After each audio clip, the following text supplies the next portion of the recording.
बेंगल रे सरीछि निर्वाचन एथि रे सरकार टीएमसी बा ममता दीदी को सरकार को लोक माने बाय बाय कर रे आज एकाकी बीजेपी बेंगल रे सरकार गठन कर विभिन्न गणमाध्यम रे धर्मेंद्र प्रधान को नहीं चर्चा होता बेले बीजेपी कर्मी महल रे खुशीर छाया खेली जाइछि। आमे आज सीधा सड़क बीजेपी कर्मी माने सेलिब्रेशन करतबा जगह रहीछु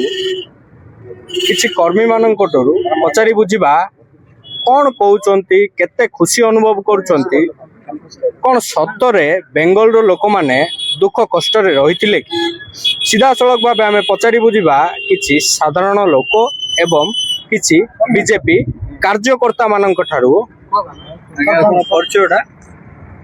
नमस्कार मु स्वागत जनाऊँ हल्दियापदा सरपंच दंडपाणी बेहेरा।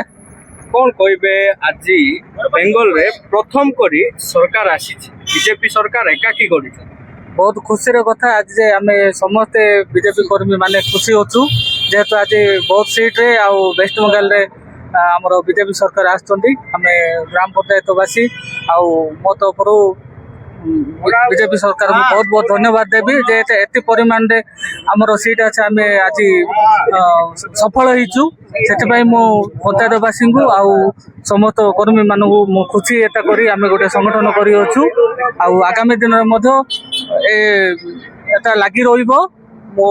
आज बहुत खुशी अच्छु आम भाई माने समस्त खुशी अच्छा आज आम एंजॉय कर सतरे राम नाम नारा रे बेंगल रे बीजेपी आसीगला। हाँ कहवा बोले ओडिया अस्मिता सहित जो खेली तार यहाँ परिणाम टीएमसी रो जने सांसद कहते जय बंगाल नारा हूँ बेंगल रो नारा एवं अमित शाह कहते जय श्रीराम नारा हूँ बीजेपी। देखो जय श्रीराम नारा कहले तो 800 वर्ष धरी आम प्रभु आराध्य पत्र तले पुते रखी जो जो अत्याचार करते तार परिणाम आज भोगुंट खाली बेंगाल रे नहीं कह गले आसाम रे आम बहुमत सरकार होती तत्सहित आमर मिलित सरकार होगा जाऊँगी तमिलनाडु राम नाम नारा रे सरकार बदली ना लोक माने सतरे सरकार बदली लोक तो राम नाम सहित लोक सरकार पूरा बदल देते कहीं लोक जो अतिष्ठ होते बर्तमान तार असल रूप देखले आपन सीधा सड़क शुणुले से कहते जे राम नाम नारा रे बीजेपी सरकार बढ़िबा सह बेंगल रे लोक माने सतरे असुविधा रही अन्य किछि कार्यकर्ता मान शुणिबा सीधा सड़क भाव आम पचारिबा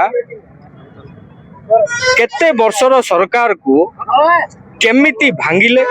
एवं कौन रही राजनैतिक रणनीति।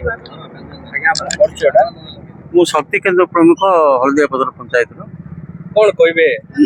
बेंगल रे प्रथम करी एकाकी सरकार गढ़ी बीजेपी तीन थर ये ममता सरकार तीन थर शासन करी वेस्ट बेंगलवासी दलित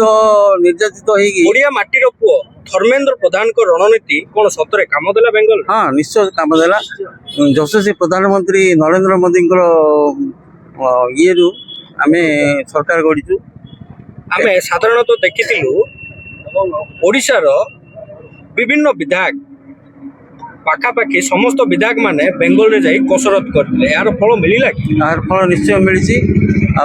जनमत को आमे स्वागत करछि बुझिले बेंगलवासी आमर ओडिया अस्मिता को ये करी 70% हिंदू भोट देकी जनमत सृष्टि करछन्ती आ तापई आमे बहुत खुशी। आपण सुनुतले से सीधा सड़क भावे खुशी रहितिबा कहिथिले एवं से कहिथिले जे बेंगल रे राम नाम नारा बहुत मात्रा रे काम देइछि एवं जो हिंदू मुस्लिम भेदभाव रही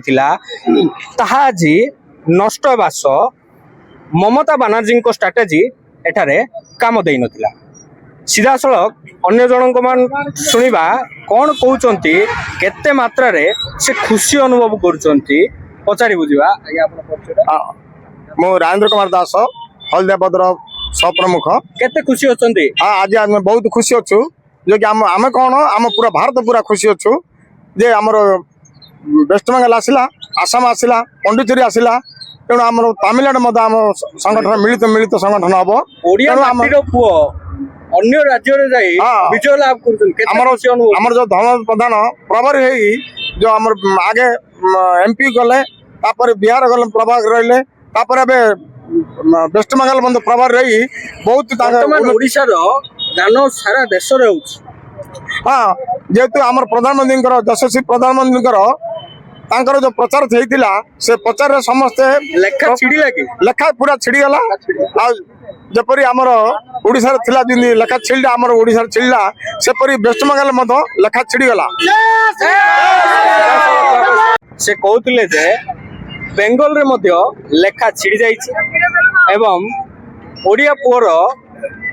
भारत वर्ष रे प्रशंसा हेबा सह तांको स्ट्रेटेजी आज बहुत कार्यक्षम हेबार देखा मिलता।